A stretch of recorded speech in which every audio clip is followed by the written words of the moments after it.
ኣብ ሓደ ዝሑልን ጸቢብን ኩርናዕ ክፍሊ ኮይነ ኣብ ጥቃይ ሓደ ናይ ኦክሲጅን ሲሊንደር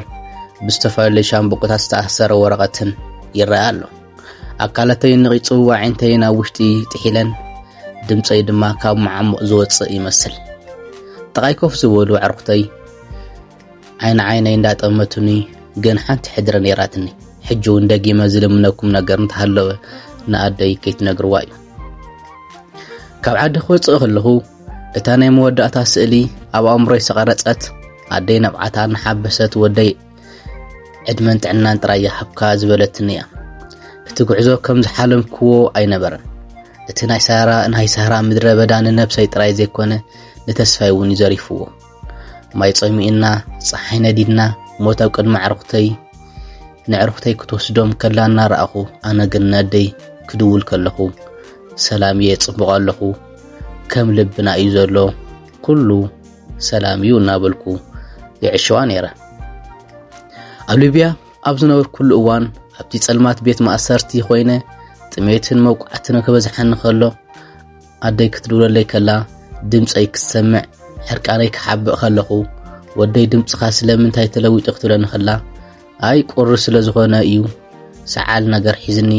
ካልእ ጸገም የለን ዝብል ጽቡቕ ምግቢ ምገበለኹ ኢለ ይሕሱ። ከመይ ገይረ ክነግራ እቲ ጥዑም ከብደይ እቲ ዝቆሰለ ሕቆይ እቲ ዝረገፈ ሰላም ስነይ ከመይ ገይረ ክነግራ ልባ ክስበር ኣይደለኹን። ሕጂ እውን እኒአኹ ኣብዚ ናይ ስደት ሆስፒታል ሕማም ሳንቡ ኣዳኺሙኒ። እዚ ጉዕዞ ሰሃራን ባሕርን ዘውረሰኒ ሕማም ሕጂ መወዳእታ ዝቐረበ ይመስል። ዶክተራት ተስፋ ዝቆረጹ ይመስሉ ግን ኣነ ተስፋይ ኣብታ ንየው ዘላ ኣደይ እዩ። ክፍሊ መጥባሕቲ ከኣቱ ከለኹ ወይ ስቃይ ብክበዝሓኒ ከሎ ንሳ ትድውል። ስልኪ መሓዝቶ ይልዕላ እሞ ድምፀይ ከም ዘይሰምዐት ክትከውን ከላ ዝደቀይ ናብአ ቢሉ ስለምንታይ ስልኪ ዘይቅበሎ ክትብሎም ከላ ሽዑ እዩ ስራሕ ስለ ዝበዝሖ ጽቡቕ ኣሎ ቁሩብ ስለ ዝሓምም ወይ ስለ ዘይትዛረበኪ በልዋ።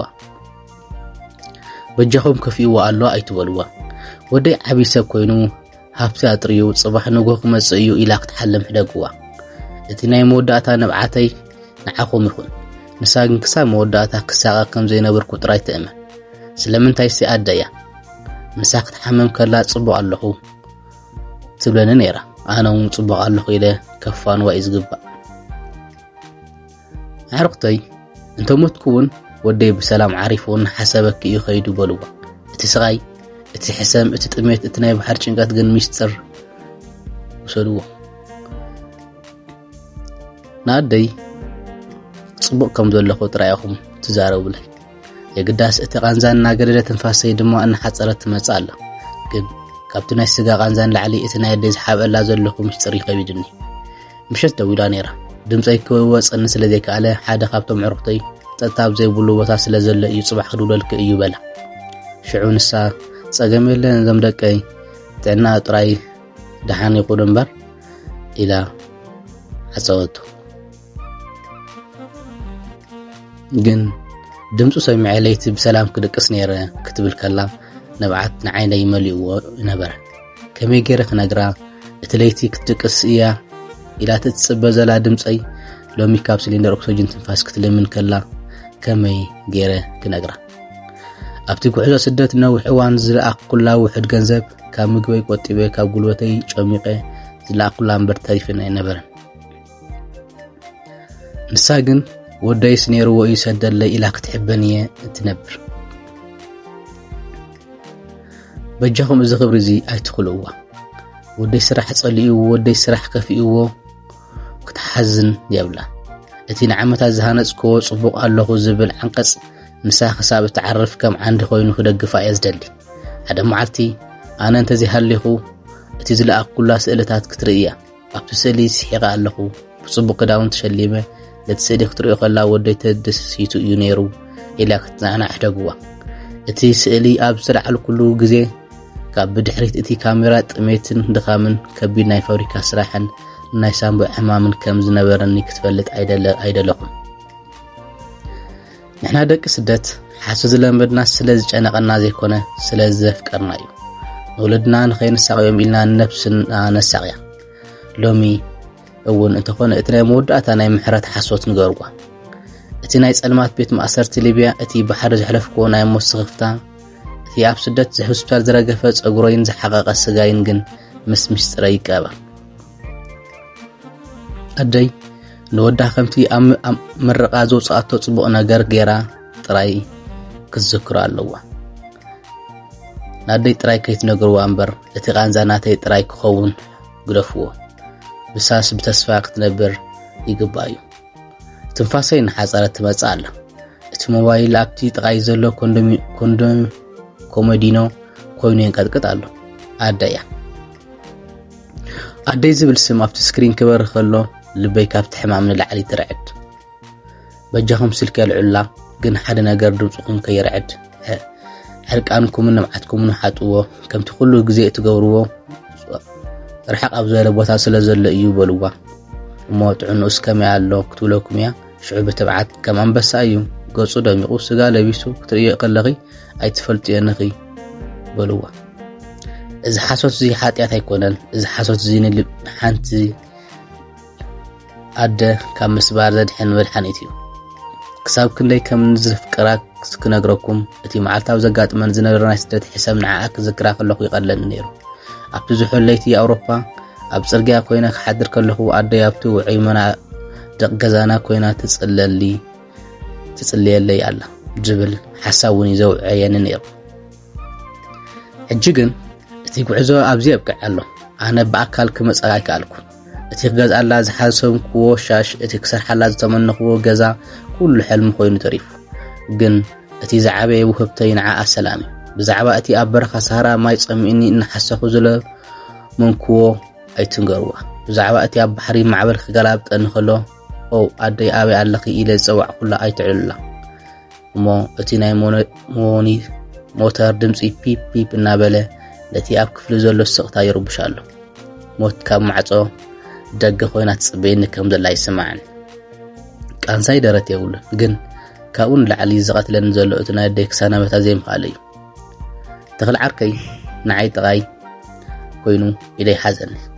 ዓይንተይ ክኽደና ከለዋ ሓንቲ ነገር ክትገብረለይ ይደሊ እታ ኣብ ዝባን ዓራት ዘላ ሞባይል ናደይ ስእሊ ኣለዋ እቲ ስእሊ ኣውፂኻ ኣብ ልበይ ኣንበረለይ እሞ ክሳብ ናይ መወዳእታ ተንፋሰይ ሽታ ኣክሳእ ክስምዓኒ ይደሊ ይበልኩ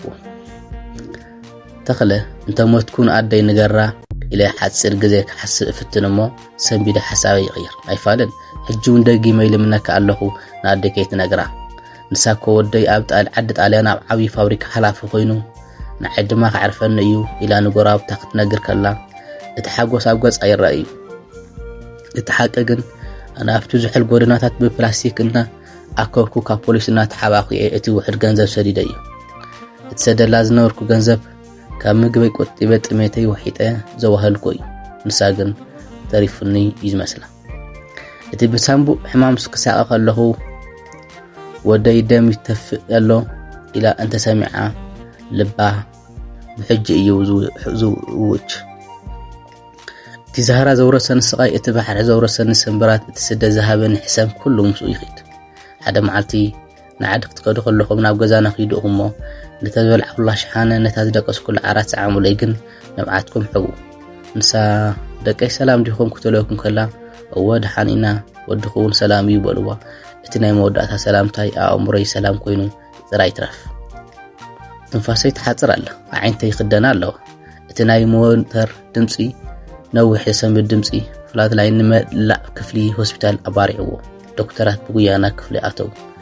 ተኽለና ዓርቅተይ ናብ ደገት ወፁ እሞ ክሊር ዝብል ድምፂ ዶክተር ብኤሌክትሪክ ዝተሰነየ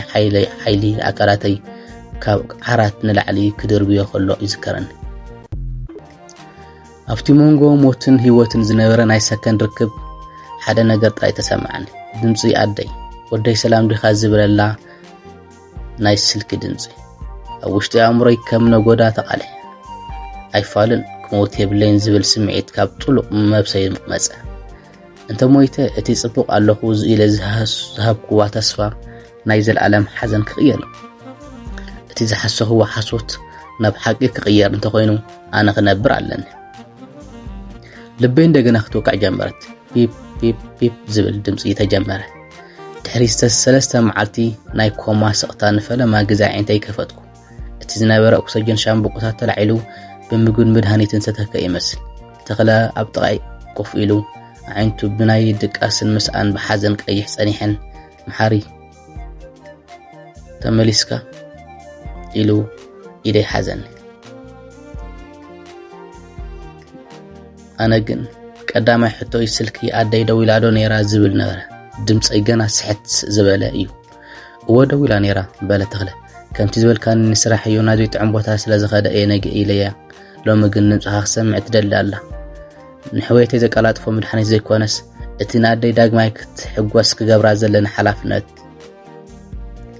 ነታ ስልኪ ሓስክዋ እሞ ትንፋሰይ ኣስተኻኺለ እቲ ኣብ ኣካላተይ ዘሎ ቃንዛ ድኻምን ውሽጠይ ወሓጥክዎ ሄሎ ኣደይ ይብልክዋ ድምፀይ ንኸይረዕድ ብሓይሊ ካብ መዓሙቕ እንዳውፃእኹ ዋይዝ መሓር ወደይ ድምፅኻ ስለምንታይ ይርሒቑ ኣበይ ነርካ ክትብል ከላ እቲ ናይ ናፍቆታ ድምፂ ንልበይ ሰረስረሶ ኣብ ርሑቕ ቦታ ስለ ዝነበርኩ ከይደ እየ ነይረ ብስራሕ እሞ ኢንተርኔትን ስልክን ዘይብሉ ቦታ እዩ ነይሩ ሕጂ ግን ተመሊሰ ጽቡቕ ኣለኹ ኣትጨነቒ በልክዋ እቲ ሓቂ ግን ገና ካብ ዓራት ክትስእ ዘይክእል ኣካላተይ ዝሰለለ ኣብቲ ጻዕዳ ዓራት ሆስፒታል ዝተሰቐልኩ ምዃኑ እዩ ግን እዚ ምስጢር እዚ ናተይ ናይ ዕሩኽተይን ጥራይ እዩ ካብታ መዓልቲ እቲኣ ጀሚረ ምስ ሞት ዝገበርኩ ቃልሲ ናብ ምስ ህይወት ዝግበር ቃልሲ ተቐየረ ዶክተራት ተኣምር ይብሉ ነበሩ ኣነ ግን እፈልጥ እቲ ተኣምር ናይ ኣደይ ጸሎት እቲ ንዓይ ንዓኣ ንኸይሓስያ ዘለኒ ጽንዓት እዩ ሕጂ ቁሩብ ክመላለስ ጀሚረ ኣለኹ ተኽለና ደገፈኒ ኣብቱ ናይ ሆስፒታል ገነት ጋርደን ነወፅእ ጽባሕ ካብ ሆስፒታል ክወፅእ እቲ ናይ ስደት ሕሰም ገና ኣይተወደአን እቲ ናይ ሳምቡዕ ሕማም እውን ሙሉእ ብሙሉእ ኣይሓወየን ግን ሓደ ዓቢ ዓወት ኣለኒ ኣደይ ወዲ ሓሚሙ ወት ኣፋፉነት በፂሑ ኢላ ኣይሰምዐትን ተኽለ በልክዎ ናብቲ ሰማይ እናጠመትኩ ሕጂ ክሓዊ ከለኹ ሰሪሐ እታ ዝበልክዋ ገዛ ክሰርሐላ ኣለኒ እቲ ጽቡቕ ኣለኹ ዝብል ሓሶት ናብ ሓቂ ዝቕየረሉ መዓልቲ ክመጽእ ኣሎ صحق أمه هو محاري جن كساب شعو إلو خيم ولا زربا هو كساب شعو جن ندي كيت نجروا بالكو الناس حقه لو متسفلني كابتن موزم مسل حي اللي صباحنا أدي بأكل كريا كم زغل الرجاء جزاله أتقعد سدت مكرو بزحيو جن فقري أدو السعر عن زايله ورحت حليفهم كابتن موزن سلالو عرات تريفه حجي كابوستال وزي الله أكلته جنا دخم إيو سامبوي ون كم قدم بناس نتكتنفس جمرن جن سرح جمر نيرني سدت عرفتي يقولون حدا معلت انت عارفك لين عسرت معانت ادايز بيكا تمال مشت دويلا نيرا دمصي حجي حيلو تمليسو سلازلو بتبعات زراري بيا ودي حجي تمسجن دمص خالو متمليسو انت زحسكا سرح حسكا ميديو ايتدكم نبا ودي ገንዘብስከ ይርከብሎ ዲዩ ትበለትኒ ኣነ ከዓ እቲ ኣብ ኢደይ ዘሎ ናይ መርፍእ ምልክታት ነቲ ጽቡቕ ገይሮ ዘይሓወየ ቆስለይ እናርኣኹ ኣያደይ ስራሕ እኮ እዚ የለን ኮፍ ኢለ ዝውዕል እቲ ዘለና ሃገር ስራሕ ይውልን መንግስቲ ዝምግበና ኢለ ሓሰኹ ስለምንታይ ይጠማ ኣለኹ እንተይለያ ንሳውን ምግቢ ከኣብያ እዩ ናዲ ሓንት ስእሊ ክሰደላ ደለኹ እቲ ናይ ሆስፒታል ክዳነይ ቀይረ ካብ ተኽለ ሓደ ጽቡቕ ጃኬት ተለቂሐ ኣብ ሓደ ማእኸል ከተማ ኸድኩ ኣብ ጥቓ ሓደ ዘመናዊ ህንጻ ጽቡቕ መኪና ደው ኢላ ሰሓቕ በለኒ ተስፋ ዝቆረጸ ሰሓቕ ነታ ስእሊ መሰደድ ኩላ ድሕሪ 5 ደቂቃ ደው ኢላ ዋይ ዝወደይ ከመልካ ማዕሪካ እዛ መኪና ስናትካ ድያ እቲ ህንጻ ንስራሕ ሃድዩ ጎራብት ኩሎም ሪኦሞስ ወዲ ኸዳ ጽቡቕ እንዲ ዘሎ ኢሎምኒ ኢላ ብተሓጓስ ዘለለት እዋደይ ኩሉ ጽቡቕ ኢለ ስልክ ዓጽኽዎ እቲ ሓቂ ግን ኣብ ሓንቲ ጸባብ ክፍሊ ምስ 8 ሰባት ዝድቅስ እታ መኪና ናይ ሰብያ እቲ ህንጻውን ኣነ ከኣቶ ዘይፍቀደን ሆቴል እዩ እቲ ዝተኸደንኮ ጃኬቱ ናተይ ኣይኮነን ግን ናደይ እዚ ስእሊ መድሓኒት ስለ ዝኾነ የገይረዮ ዓርኽተይ ሕጂውን ሕሪ ኣለኒ እንተ ሓመምኩ እንተ ጠመምኩ እንተ ጸበበኒ እንተ ተሸገርኩ ናደይ ጥራይ ከይትነግሩዋ ኣብ ስደት እንታ እንኮ ሓቀኛ ፍቅሪያ እቲ ካልእ ኩሉ ነገር ሰላም ተባሂሉ ዝተኣለመ ጽቡቕ ሓሶት እዩ ሕጂውን ስራሕ ክኸይደ እቲ ቃንዛ ሕቆይ ይስምዓን ኣሎ ግን ከስሕቕ ኣይክእልን ብዙሕ ምክንያቱ ኣደይ እውን ከይትሓዝን ኢለ ቁርብ ፍሽኽ ዝብል እዚ ዛንታ እዚ ኣብዛ ኣብቅዑ ዕድለይ ጽሑፍተይን ግን ገና እዩ እስከ ክንደይ ንኾን ሰባት ኢና ኣብ ስደት ህይወትና ስድራና ክንቀይር መጺና ግን ባህሪና ዝቀየርና